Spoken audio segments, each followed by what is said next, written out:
حضرت عمر فاروق کی زندگی میں جو چیز آپ کو بہت زیادہ ملے گی نا، وہ یہ ہے کہ آپ نے جتنا کڑا احتساب محاسبہ باہر والوں کا کیا ہے نا، اس سے زیادہ بڑھ کے اپنا اور اپنے گھر والوں کا کیا ہے۔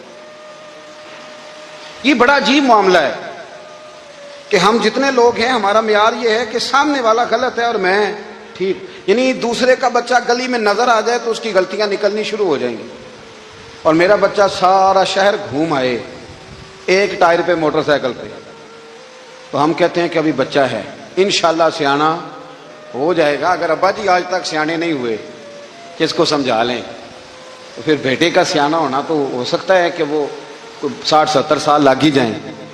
گھر کے اندر جب تک توجہ نہیں ہوتی، اور سب سے پہلے جب تک اپنی ذات پر توجہ نہیں ہوتی، تو والد کا جب تک کردار بچے نہیں دیکھتے جب تک، اتنی دیر تک ان کا تبدیل ہونا ممکن نہیں ہوتا۔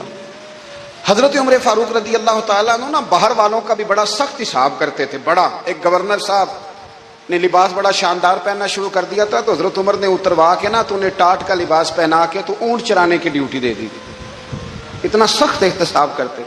کسائی کی دکان پر بھی 1-2 گھنٹے کھڑے ہوتے تھے۔ جو آدمی مسلسل 2 دن گوشت خریدتا تھا نا، فرماتے تھے اس کا ٹیکس بڑھا دو، لوگوں کو دال نہیں مل رہی اور یہ روز گوشت کھاتا ہے۔ حضرت فاروق اعظم، اس کو جزیہ کہا جاتا تھا، یا کچھ اور معاملات ہوتے تھے، بڑھا دیتے تھے۔ مسلسل جو 2 دن آدمی گوشت کھاتا تھا، فرماتے تھے مدینے میں غربت ہے، اگر یہ والا نظام تم کرو گے تو غریب لوگ کس کی طرف دیکھیں گے۔ لیکن اس سے زیادہ بڑھ کر جو ان کی زندگی کا معیار اور سٹیٹس تھا، وہ یہ تھا کہ اپنے گھر کا خاص خیال رکھتے، خاص توجہ کرتے۔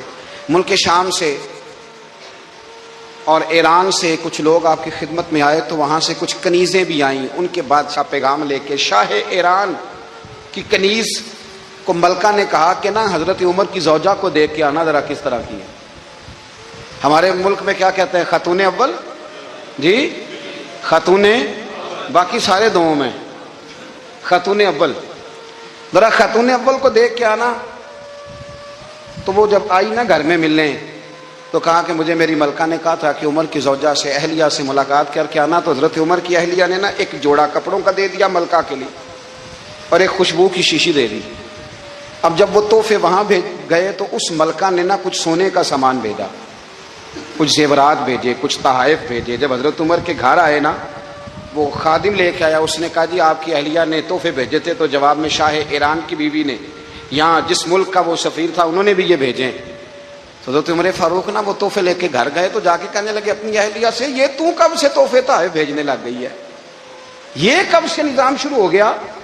تو کہ حضور تحفہ دینا لینا تو ٹھیک ہے، سنت ہے، محبت بڑھتی ہے، تو یہ کوئی قباحت نہیں، اور میں نے اپنی ذاتی استعمال کے لیے جو چیزیں رکھی تھی وہ میں نے دی ہیں۔ تو حضرت عمر فاروق رضی اللہ تعالیٰ عنہ فرمانے لگے، ہم نے کسی ملک کے ساتھ اور اس کے بادشاہ کے ساتھ ذاتی تعلق نہیں بنانا، تعلق جو بھی بنے گا رسول اللہ کے دین کی برکت سے بنے گا۔ ذاتی رشتے نہیں ہم نے قائم کرنے، ذاتی۔ آپ کے ملک کی جو ایئر لائن جس کا ہر سال خسارے کا ڈنڈورا پیٹا جاتا ہے نا، وہ ہمارے بادشاہ صاحب اور صدر صاحب اگر غیر ملکیوں کو گھوڑا کبھی بھیجنا ہو نا، گھوڑا، تو پورا ایک جہاز گھوڑا لے کے تحفے میں جاتا ہے، پورا جہاز غریب قوم کا یہ سرمایہ۔ اور قوم بڑی بادشاہ ہے، لائنوں میں لگ کے ووٹ دیتی ہے۔ 2 کام ہمیشہ لائن میں لگ کے کرنے، ایک بل لائن میں لگ کے جمع کرانا ہے، اور ایک ووٹ لائن میں لگ کے، تاکہ پھر پورے 5 سال لائن میں ہی لگے رہیں۔ مرضی سے آپ ووٹ دینا، پر جو بات درست ہے اس کو سنو۔ حضرت عمر فاروق رضی اللہ تعالیٰ عنہ نے اپنی اہلیہ سے پوچھا کتنے کا تھا وہ تیرا جوڑا اور خوشبو کی شیشی؟ انہوں نے کہا 3 دینار کی۔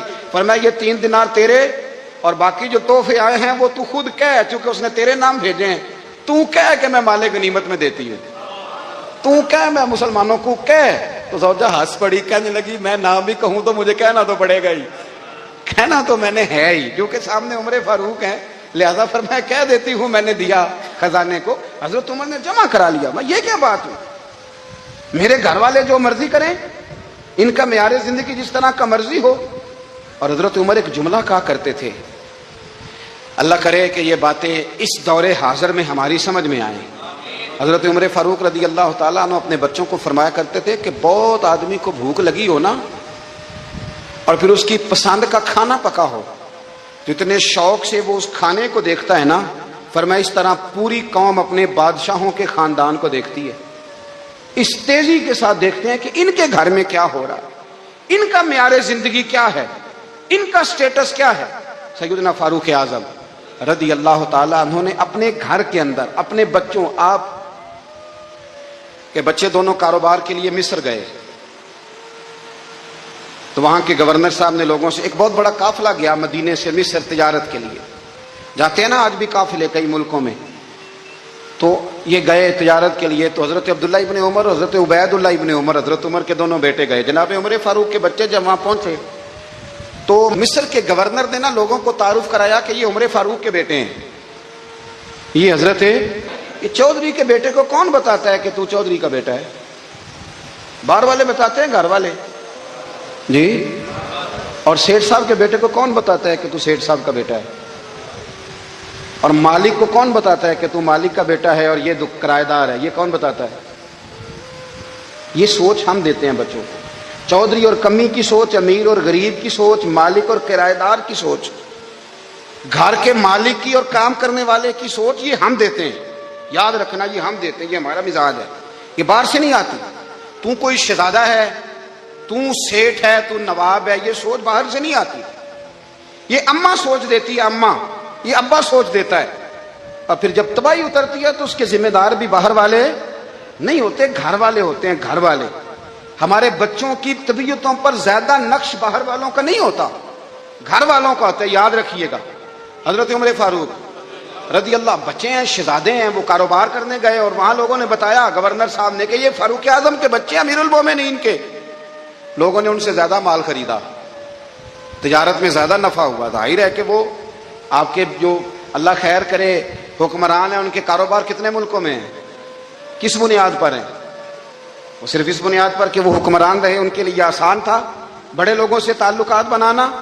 حضرت عمر فاروق رضی اللہ تعالیٰ عنہ کے بچے ڈھیروں مال کما کے جب واپس آئے نا، تو حضرت عمر سے آ کے بچوں نے بطور محبت کا، ابا جی اللہ نے بڑا ہی فضل کیا ہے، بڑا مال کمایا الحمدللہ، یہ دیکھیں کتنا نوازا ہے۔ تو حضرت عمر کہنے لگے سارے قافلے نے اتنا ہی کمایا ہے؟ سارے قافلے نے اتنا ہی کمایا ہے؟ کہ حضور نہیں، سارے قافلے نے اتنا نہیں کمایا، سب کو اتنا نہیں ملا۔ وہ تو وہاں گورنر صاحب نے لوگوں کو تعارف کرایا تھا کہ یہ عمر کے بچے ہیں، تو لوگوں نے پھر ہم سے بڑا ہی خریدا۔ تو حضرت عمر فرمانے لگے ٹھیک ہو گیا، میں بات سمجھ گیا، اس طرح کرو، جو تمہاری اصل زر تھی نا، جو راز تھی، وہ رکھ لو اور باقی سارا مال خزانہ میں جمع کرا دو، اس لیے کہ یہ تم نے تجارت نہیں کی، یہ تم نے اپنے باپ کا نام بیچا ہے، یہ تم نے امیر المومنین کے بیٹے ہونے کا فائدہ اٹھایا ہے۔ فرمایا یہ تمہارا نہیں حق، یہ مسلمانوں کا ہے، اس لیے کہ یہ مال تم نے محنت سے نہیں کمایا، یہ باپ کی کرسی کا فائدہ اٹھایا ہے۔ اور فرمایا اگر تم نے مال جمع نہ کرایا تو میں مال بھی لے لوں گا زبردستی اور کوڑے بھی ماروں گا، ڈبل سزا دوں گا، مرضی سے جمع کراؤ گے تو کوڑوں سے بچ جاؤ گے۔ بڑے بیٹے نے تو جمع کرا دیا، تو چھوٹا تھوڑا پریشان ہوا، تو حضرت عبداللہ ابن عمر چھوٹے کا ماتھا چوم کے کہنے لگے بیٹے چپ کر کے جمع کرا، یہاں بھی فخر کر کے ہم عمر کے بیٹے ہیں، اور قیامت میں بھی فخر کریں گے کہ ہم فاروق اعظم کے بیٹے ہیں، یہاں بھی ناز کریں گے اور وہاں بھی ناز کریں گے کہ عمر کے بچے ہیں۔ ہمارے باپ نے خود بھی حلال ہی کھایا ہے، اور جب ہماری کمانے کی باری آئی ہے تو ہمیں حکم بھی حلال کھانے کا دیا۔ بھائی ہمارا مزاج نہیں، بچہ جب لے کے آتا ہے 2 لاکھ روپیہ تو کبھی پوچھے کہاں سے آیا ہے؟ جب وہ پہلے دن غلط دوستوں کے پاس جا کے بیٹھتا ہے تو کبھی نکالا ہے گھر سے اسے؟ یہ بہت سارے خمیازے ہمیں اس لیے بھگتنے پڑتے ہیں کہ ہم ابتدا میں سوراخ بند نہیں کرتے، جب اس میں شگاف پڑ جاتا ہے، سیلاب آتا ہے تو ہمیں ہوش آتی ہے۔ حضرت عمر نے اپنے گھر میں نگرانی رکھی، کڑی نگرانی، زیادہ نماز گھر میں پڑھتے تھے حضرت عمر، نفلی نمازیں زیادہ کیوں بلا؟ بھائی یاد رکھیں کہ آپ نے اگر سجدہ کرنا ہے تو بچہ لیٹ جائے گا، وہ اسے پتا کو نہیں سجدہ کیا ہے، لیکن جب گھر میں کبھی قرآن ابا جی کھول لینا، جب ابا جی کا موڈ بن جائے نا لیکچر دینے کا، وہ گھر میں شروع ہو جاتے ہیں، کہتے ہیں آپ لوگ نماز نہیں پڑھتے اس لیے میرے کاروبار میں برکت کوئی نہیں، تم سویرے قرآن پاک نہیں کھولتے تو میں تباہ ہو گیا ہوں۔ تو میاں آپ نے کب گھر میں قرآن پاک کھولا تھا؟ آپ نے کب نماز پڑھی؟ آپ نے کب گھر کے اندر اللہ رسول کا ذکر کیا تھا؟ آپ نے کب حدیث چھیڑی؟ آپ نے بھی تو گھر کے اندر جب بھی آپ آئے ہیں تو آپ نے وہی کچھ کیا جو دنیا دار کرتے ہیں، آپ بھی تو اپنا موبائل لے کے الگ کونے میں بیٹھ گئے، آپ نے بھی تو کہا ہے کہ اب تمہارے چینل ختم، اب میری مرضی والا چلے گا۔ تو جو آپ نے کیا ہے بچے بھی وہی کام کریں گے، آپ نے بھی گپ شپ لگائی ہے تو وہ بھی لگا رہے ہیں، یہ سمجھ لیں۔ جو کام آپ کریں گے آپ اپنے بچوں کی سیرت میں اس کا جلوہ دیکھ لیں گے. بڑی پکی سی بات ہے کہ آپ کو بچے کی عادتیں دیکھ کے سمجھ آ جائے گی کہ میں بھی یہی کرتا تھا اور یہ بھی. حضرت عمر فاروق رضی اللہ تعالیٰ عنہ وصال فرما گئے تو آپ کے وصال کے بعد حضرت عثمان غنی رضی اللہ تعالیٰ عنہ نے آپ کی ایک بیوہ سے نکاح کیا. حضرت عمر کی ایک بیوہ سے جب وہ آپ کے نکاح میں آئی تو کہنے لگی حضرت عثمان غنی سے کہ حضور نہ تو میں خوبصورت ہوں اور نہ میں جوان ہوں، نہ آپ کی کوئی خدمت کر سکتی ہوں، میرے ساتھ نکاح کرنا سمجھ میں نہیں آیا. کیا شاندار جواب دیا حضرت عثمان غنی نے، کیا خوبصورت جواب دیا. فرمانے لگے میں نے اس لیے نکاح نہیں کیا کہ مجھے تمہارے حسن سے دلچسپی تھی یا تمہاری خدمت کی ضرورت تھی، میں نے تو اس لیے نکاح کیا ہے کہ مجھے بتاؤ عمر فاروق گھر کے اندر اپنے رب کی عبادت کس طرح کرتے تھے، وہ قرآن پاک کس طرح پڑھتے تھے، وہ رویا کیسے کرتے تھے، استغفار کا طریقہ کیا، کس وقت کس انداز میں وہ اپنے رب کو یاد کرتے تھے. اس لیے کہ عمر کئی دفعہ گھر سے آتا تھا تو میں اس کے چہرے پر نور دیکھا کرتا تھا، میں روشنی دیکھتا تھا، ایک معیار دیکھتا تھا. نکاح اس لیے کیا ہے کہ مجھے عمر کی جو گھر کے اندر کی عبادت ہے اس سے آگاہ کرو، تاکہ عثمان غنی بھی چاہتے ہیں اس طرح کے عمل کرو جس طرح کہ عمر فاروق کر کے گئے ہیں. بھائی جب تک ہم اپنے گھر میں وہ توجہ نہیں دیں گے، وہ مزاج دیکھیں نا، ہمارے گھروں میں جب نقشہ پاس ہوتا ہے تو ٹی وی لان بھی اس میں ہوتا ہے، ڈرائنگ روم بھی ہوتا ہے، نماز کی جگہ بھی ہوتی ہے نقشے میں. صحابہ جب گھر بناتے تھے تو ایک مسجد بیت کا نقشہ پاس کرتے تھے، ذہن میں رکھتے تھے کہ یہ کونا نماز کے لیے، وہاں جوتے لے کے کوئی نہیں جائے گا، وہاں نماز پڑھی جاتی تھی، عورتیں وہاں اعتکاف کرتی. ٹی وی لان تو آ گیا ہے اور گھر کے اندر ٹی وی رکھنے کے لیے تو ایک کمرہ الگ سے بنا دیا گیا ہے، اور اب جو نئے نقشے پاس ہو رہے ہیں اس کے اندر گھروں کے اندر جگہ بنائی گئی ہے جہاں کمپیوٹر رکھے جائیں، اور بچوں کے لیے وائرنگ ہوگی نیچے تاکہ انہیں کوئی مشکل درپیش نہ ہو. یہ ساری چیزیں ہم نے نہانے کے لیے گھروں کے اندر اتنے بڑے واش روم بنائے ہیں کہ لگتا یہ ہے کہ سوائے نہانے کے اور کام ہی نہیں کوئی گھر میں ہوگا. ہر چیز آ گئی، پر اللہ کرے کوئی تفسیر بھی ٹیبل پہ پڑی نظر آئے، کوئی حدیث کی کتاب بھی ٹیبل پہ پڑی نظر آئے. اللہ کرے کہ جس طرح ابا لطیفہ سن کے آتا ہے تو جب تک سنا نہ لے اسے ہضم نہیں ہوتا، اللہ کرے کہ وہ جمعے میں بیان سن کے جائے تو اس کا بھی دل کرے میں اپنے بچوں کو سناؤں. وہ نبی پاک کی کوئی حدیث کہیں سے سنے تو گھر جا کے سنائے. جب تک یہ معیار نہیں بنتا آپ کیسے توقع کرتے ہیں کہ گھر کے اندر اللہ کی رحمتیں نازل ہوں گی؟ آپ یہ کیسے توقع کرتے ہیں کہ گھر کے اندر وہ معیار اور وہ مزاج بنے گا؟ حضرت عمر فاروق نے ذاتی زندگی پر جو توجہ دی، گھر والوں کے معیار پر جو توجہ دی حضرت عمر فاروق رضی اللہ تعالیٰ عنہ نے، وہ بھی بڑی دیدنی ہے. حضرت ابو موسیٰ اشعری کو نا آپ نے وزیر خزانہ بنایا، وزیر خزانہ. تو حضرت ابو موسیٰ اشعری کہتے ہیں کہ حضرت عمر کو شیخ خزانے میں رہنے تو دیتے نہیں تھے. ایک دن میں صفائی کر رہا تھا اس کمرے کی جس میں خزانہ رہتا تھا. ہمارے تو ملک میں جو جاتا ہے وہ صفائی کر کے ہی جاتا ہے، اللہ خیر کرے. اور خیر معیار بدلتا ہے. جو پچھلی حکومت ہوتی ہے وہ قرضہ اٹھاتی ہے، وہ باہر سے جاتی ہے تو قرضہ لے کے آتی، اور جو نہیں آتی ہے وہ کہتی ہے ہمیں پیکج مل گیا ہے. وہ قرضہ نہیں اٹھاتے، ان کو کیا ملتا ہے؟ یعنی پچھلی نے قرضہ لیا تھا اور ہم نے، واہ جی واہ کیا خوبصورت انداز ہے. اس کا نام بدل کے نا، انہوں نے قرضہ لیا تھا اور ہم نے، میں کہا بڑے شاندار سیانے بندے ہو گئی. اور اللہ تعالیٰ خیر فرمائے، ہمارے جو بڑے شاندار قسم کے دوست ہیں نا، شاندار جن کا ادب سے نام لیتے ہیں، وہ عرب کے بادشاہ ہیں. ہم تو عرب خالی کہتے بھی نہیں، عرب شریف کہتے ہیں، عرب شریف. انہوں نے پتا کیا کیا ہے؟ انہوں نے اس طرح کیا ہے کہ جو کشمیریوں کا قاتل تھا نا اس کے گلے میں میڈل ڈال دیا. یہی کام وہ کرتے رہتے. انہوں نے پہلے انہیں بلا کے مندر بھی بنوائے تھے، ہمیں کوئی شکوہ نہیں، ان کی زمین ہے، اللہ تعالیٰ توفیق عطا کرنے والا ہے. پر خیال یہ تھا کہ چلو کشمیریوں کے زخم پر نمک نہ چھڑکتے، 2 مہینے انتظار کر لیتے، کچھ حالات سنور جاتے، کچھ تھوڑا انتظار. ہیں ہمارے دوست، ہمارے وزیر اعظم صاحب جب جاتے ہیں تو وہ پھولوں کا ہار ڈالتے ہیں ہمارے دوست. لیکن انہیں وہ حدیث یاد نہیں کہ نبی پاک علیہ السلام نے فرمایا جب میرے مومن کو تکلیف ہوتی ہے تو مجھے بھی گنبد خضرا میں تکلیف ہوتی ہے. انہیں نہ کشمیریوں کا خون یاد نہیں آیا، انہیں برہان وانی کی کٹی ہوئی لاش یاد نہیں آئی، انہیں 30,000 بیوہ عورتیں یاد نہیں آئی، 30,000 بیوہ عورتیں جن کے سہاگ اجڑ گئے، اور انہیں 1.25 لاکھ یتیم بچہ یاد نہیں آیا جو یتیمی کی زندگی گزار رہا ہے. اور اس کے باوجود بہت بڑے ذمہ دار ہے وہ. مجھے پڑھ لینے دو آج احمد فراز کا شعر. وہ ہمارے مکتب کوئی ایسا نہیں کہ وہ مولوی تھا، وہ غیر جانبدار تھا، پر مجھے آج پڑھ لینے دو اس کا شعر، ایک کلیجے کا درد ہے، پڑھ لینے دو۔ اس نے کہا تھا کہ پڑھتا ہوں تو کہتی ہے یہ خالق کی کتاب ہے، مثل یہودی یہ سعودی بھی عذاب، اس قوم کے بارے میں کیا لکھوں فراز، کعبے کی کمائی سے جو پیتے ہیں شراب، کعبے کی کمائی سے جو پیتے ہیں شراب، اس قوم کے بارے میں کیا لکھوں فراز، کہ کعبے کی کمائی سے جو پیتے ہیں شراب۔ میں خیال نہیں آیا تمہارا صرف دین یہ ہے کہ قبریں گرا دو، مزارات گرا دو، فقط یہ دین ہے؟ کوئی نبی پاک کے روزے کی طرف منہ کرے تو اسے مشرک کہو، یہ دین ہے؟ اس کا نام مذہب رکھا ہے تم نے؟ مذہب تو اس کا نام ہے کہ جو رسول اللہ کا نام لینے والا ہے وہ ہمارا یار ہے، اور جو نبی پاک کا نام لینے والا نہیں، ہمارا اس سے کوئی تعلق ہے، یہ دین ہے۔ حضرت عمر فاروق کی سیرت سنا رہا ہوں، حضرت عمر کی۔ حضرت ابو موسیٰ اشعری نے ایک عیسائی کو منشی رکھا تھا، اکاؤنٹ آفیسر حضرت ابو موسیٰ اشعری نے۔ تو حضرت عمر فاروق بول پڑے، کہنے لگے تمہیں مسلمان کوئی نہیں ملا تھا؟ کلمہ گو نہیں تمہیں نظر آئے؟